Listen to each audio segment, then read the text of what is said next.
तो जिनकी यहाँ संपदा की कमी होती है, वैभव की कमी होती है, लक्ष्मी की कमी होती है, प्रतिष्ठा की कमी होती है, धन की कमी होती है, जिस घर में रुपया आ रहा है, जा रहा है, 1 रुपए कमा रहे हो, 100 रुपए खर्च हो रहा है, घर में पैसा नहीं दिख रहा, तो महाराज शिव महापुराण की कथा कहती है काले कलर की तिल को लेकर उसके साथ में थोड़ा सा चावल, तीनों को एक कटोरी में रख लो, तीनों को दरवाजे के नजदीक में, जब दरवाजे से अपन बाहर निकलते हैं तो उल्टे भाग में उसको रख दिया जाए। घर से 1 लोटा पानी जिसमें कच्चा दूध मिला हो, वो कटोरी शनिवार के दिन रखकर रविवार को उठाकर ले जाकर कलश नीचे रखकर सीधे हाथ में कटोरी रखकर शंकर जी को समर्पित कर दो।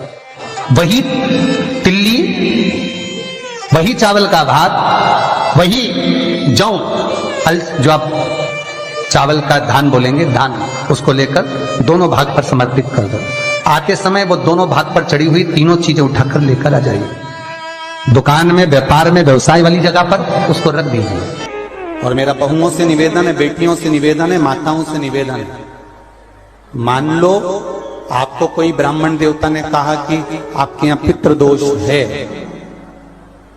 आपको कह दिया कि पितृदोष है, तो आपको घबराना नहीं है कि महाराज जी मुझे क्या करना पड़ेगा। पितृदोष है, एक चावल का दाना घर में से लीजिए, हथेली पर रखिए, पानी का जो मटका होता है, हंडा होता है, पानी का जो मटका है, हंडा है, जहां पर रसोई घर में तुम पानी रखते हो, उस हंडे के पास में, मटके के पास में उस चावल के दाने को लेकर जाइए, अपने पितरों का स्मरण कर स्वधा स्वधा स्वधा स्वधा स्वधा 5 बार बोलकर शंकर भगवान के शिवलिंग पर, तुम्हारे घर में शिवलिंग हो तो घर में, और अगर मंदिर में शिवलिंग हो तो मंदिर में, उस चावल के दाने को चढ़ा दीजिए। कैसा भी पितृदोष होगा समाप्त हो।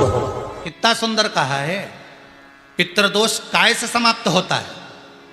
तो स्कंद पुराण में लिखा, घर का 1 लोटा पानी भरो, 1 कलश में जल भरो, अपने घर में घूमो और उस पानी को ले जाकर शंकर जी को चढ़ा दो, क्योंकि शिवलिंग पर चढ़ाएंगे तो वो पानी जलाधारी से जाएगा। जलाधारी क्या है? माता जी का हस्तकमल, पार्वती जी का हस्तकमल।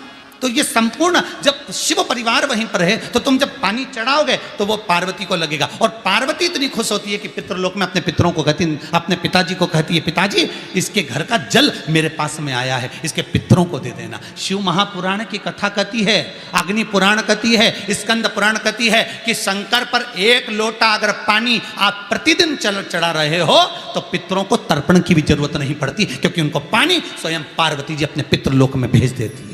लोग कहते हैं ये 16 दिन अच्छे काम नहीं करना चाहिए, 16 दिन ये मत लो, 16 दिन वो मत लो।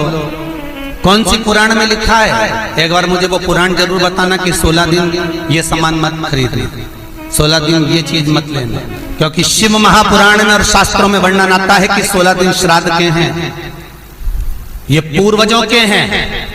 आप पूर्वजों का नाम लेकर अपने पितरों का स्मरण कर कर, तुम्हारी मर्जी पड़े वो खरीदो, तुम्हारी मर्जी पड़े वो लाओ, पर सबसे पहले उन पूर्वजों को सम्मान पूर्वक वो वस्तु समर्पित कर दो कि आपकी है, आपको संभालना है, आपने दी है, आपके द्वारा आई है। पूर्वज खुश होंगे।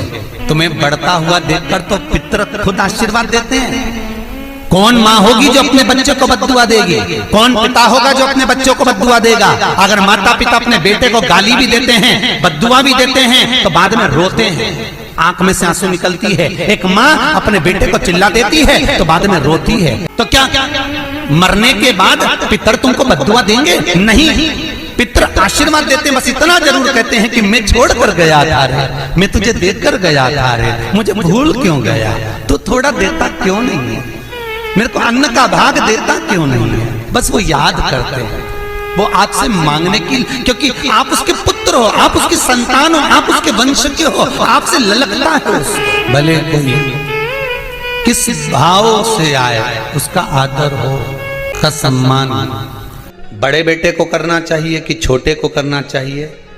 शिव महापुराण की कथा कहती है, अगर जायदाद का पूरा हिस्सा बड़े ने लिया हो और तुमने अपनी माता का दूध ना पिया हो तो एक ही को कर लेने दो। अगर माता का दूध पिया है और अगर एक अंगूठी भी ली है, जरा सा एक कपड़ा भी अगर सास का लिया है तो श्राद्ध तो तुझे करना ही पड़ेगा, करना ही पड़ेगा। तूने मेरा दूध पिया है तो बिल्कुल जम के तो बोलो। अगर तुमने उनका कुछ खाया है तो अब एक काम और हो सकता है, गुरुजी वो श्राद्ध अगर हम नहीं करें और बड़े भैया करें और हम उन्हीं के यहाँ चले जाएं तो चले जा, मना कौन कर रहा है? पूड़ी का तेल तू ले जा, खीर का दूध 2 थैली तू खरीद के ले जा। जितना वहां वो सेवा करे उतनी सेवा तुम करो। गलत है क्या? जायदाद का भी तो हिस्सा किया था। सुई की नोक के बराबर नहीं धुआं ने, ईंट इधर खसकी है तुम्हारी इधर खसका दीजिए। कितना दिया तुमको? बोलो ईमानदारी से बोलना, कितना दिया? ढेरों। और एक बात बहुत अच्छे से कहूंगा, आप लोगों के जीवन में उतरे। अगर मायके में भाई, मायके में भाभी, मायके के लोग अगर आपके माँ बाप का श्राद्ध नहीं करते हैं तो बेटी भी अपने माता पिता का श्राद्ध कर सकती। उसने भी दूध पिया है अपने माता पिता, पर वो श्राद्ध का भोजन कौन कराएगा? बेटी का पुत्र हो, बेटी की पुत्री हो, वो कराए। और नाम वो नाना नानी का ले ले। अगर वो नहीं कर रहे हैं, वो नहीं संभालते, वो नहीं जानते, तो आप करो। हम सब बोलिए एक बार जमकर, श्री शिवाय नमस्तुभ्यम। प्रैक्टिकल जरूर करना, कहीं सियोर वाला महाराज झूठ तो नहीं बोल रहा। शास्त्रों की बातें हमारे जीवन में हमें सुख प्रदान करे, इसलिए इस भाव का आनंद करते हुए आज की कथा को विराम देते हैं।